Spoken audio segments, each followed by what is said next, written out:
Okay, so good morning from Reelfoot Lake. This is David, one of your friendly park rangers here at the lake.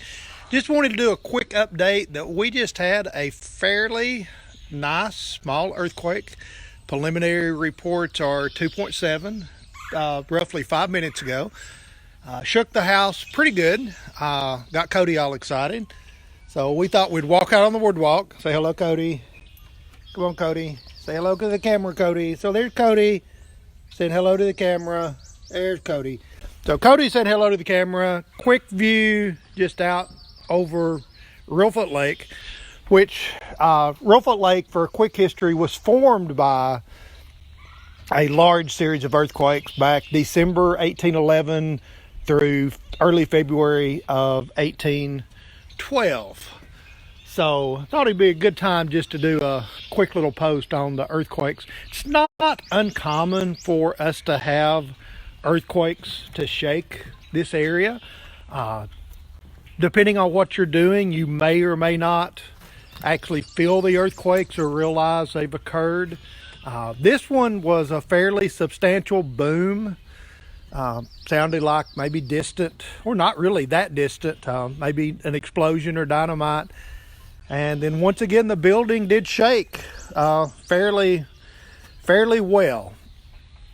I've been here for 35 years, and over that time period, I will feel several small earthquakes per year. It's been a long time since we've had a big earthquake. People often ask, when is the next big earthquake? Well, we don't know. There's no way to answer when is the next big earthquake. Earthquakes happen in cycles as pressure builds in the plates underneath the earth. And we just don't have the technology or the ability to predict earthquakes at this time. But we know they happen. And we know they've happened in the past. And we know they've not just happened in 1811 and 1812. They've happened before then. There has been very large earthquakes on roughly a 400 to 600 year cycle before 1811, 1812, according to the geologic record, and also tree ring records and Native American legends and other sources, not from our own culture, but from other cultures and by other types of data. We know that earthquakes have happened in this area numerous times over the years, and then since we have lived here, as far as our own culture, earthquakes have occurred on the New Madrid fault zone, which Reelfoot is kind of in the center of the New Madrid fault zone. So Reelfoot, of course, I'm trying to just show as I'm walking out on the boardwalk just some views of the lake.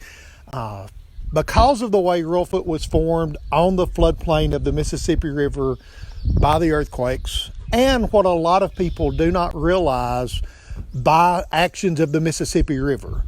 Roughly half the lake was formed by the earthquakes, roughly half, and this is a very rough estimate, and I'm not saying exactly, was formed by flood action of the Mississippi River, old river channels, old oxbows from the Mississippi River.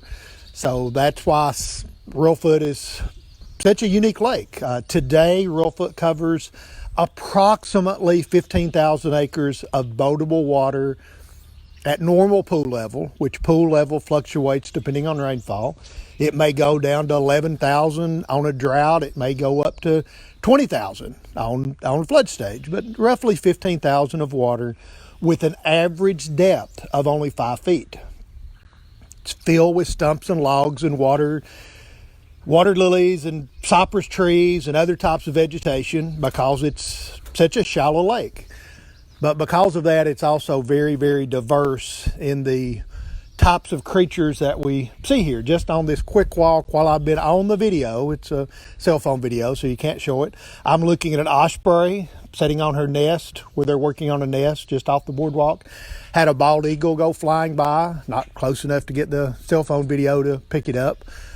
Of course, diversity of birds singing in the trees. There's a beaver lodge that beavers are already asleep for the day, but a beaver lodge behind me in the edge of the woods.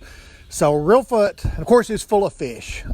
Typically, there'd be boats all out on the lake behind me. But since it was 30 degrees this morning when I got up, I only see a handful of boats out on the lake fishing. As it warms up a little later in the day, we'll have lots of people out trying to catch some fish to take home for dinner tonight, which is actually my plan for this afternoon, is to get on the lake. Hopefully when I get off work at 4:30, my plan is to get on the lake at 4:30 to 5 and stay out to dark and see if I can take advantage of nature's bounty while, of course, social distancing. So anyway, just thought I'd update because we had an earthquake. Thought it'd be a good time to do that, do a live video. And come here, Cody. Cody, come here. So we're going to see if Cody can tell you bye. Look in the camera, Cody. Cody's wagging her tail. So Cody is my 7-month-old golden retriever. So she enjoys a walk. Can you look at the camera, Cody? There's Cody. So Cody enjoys her walk around the boardwalk, typically every morning, or walk one of the trails or do something. She keeps me active, gets me out and exercise. But anyway, if you've never been to Reelfoot Lake, a great place to visit. Yeah, if you get lucky. For most of us get lucky. We get lucky to feel an earthquake because most people that visit here don't get to feel them. The people that live here kind of used to them. A lot of people posting on Facebook from the area. Oh yeah, had another earthquake, felt it, heard the boom, which is not uncommon. So anyway, come and visit us at Reelfoot Lake. Hope you've enjoyed a short live video, and everybody have a great day. And I'm out of here.